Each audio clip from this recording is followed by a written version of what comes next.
আসন্ন পবিত্র ঈদ উপলক্ষে লাউদোহা ফরিদপুর ব্লক সমষ্টি উন্নয়ন আধিকারিক ও পুলিশের তত্ত্বাবধানে ইসলাম সম্প্রদায়ের মানুষজনদের নিয়ে অনুষ্ঠিত হলো একটি আলোচনা সভা। শনিবার এই সভায় উপস্থিত ছিলেন এসিপি অন্ডাল পিন্টু সাহা, সিআইবি পিন্টু মুখার্জি, ফরিদপুর থানার ওসি বিজয় দলপতি, ব্লক উন্নয়ন আধিকারিক অর্ঘ্য মুখার্জি সহ দুর্গাপুর ফরিদপুর ব্লকের বিভিন্ন গ্রামের ইসলাম সম্প্রদায়ের মানুষজন।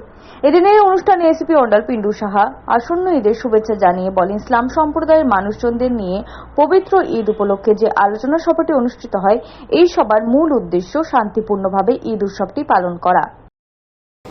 আসন্ন ঈদ উপলক্ষে আমাদের একটা কোঅর্ডিনেশন মিটিং প্রত্যেক থানায় হয়, সেই হিসাবে আজকে ফরিদপুর থানায় আমাদের মিটিং ছিল।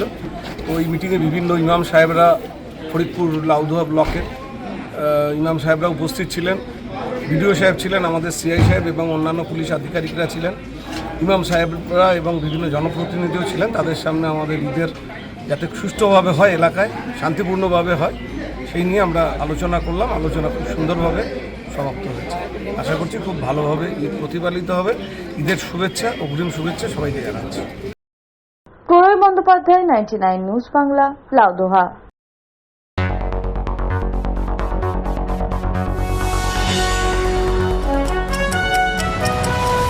আপনারা দেখছেন 99 নিউজ বাংলা। বদলাবো আমরা।